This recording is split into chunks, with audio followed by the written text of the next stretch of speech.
তো গাইজ আমি stop watch চালু করেছি কেন জানো? আমি না 200 কেজি জল খাবো, তো আমি নিজে চ্যালেঞ্জ করেছি। এটা আজকে আমি ভিডিওতে দেখেছি। তো 3, 2, 1 আয়রনের পরিমাণটা বেশি।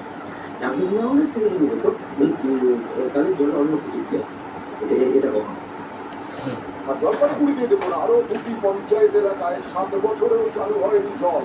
জল প্রকল্পের কাজ শেষ হয়েছে, কিন্তু বাড়ি বাড়ি জল পৌঁছেছে, কিন্তু জল কোচবিহারে আবার 1 বছরে কাজ শেষ হয়নি।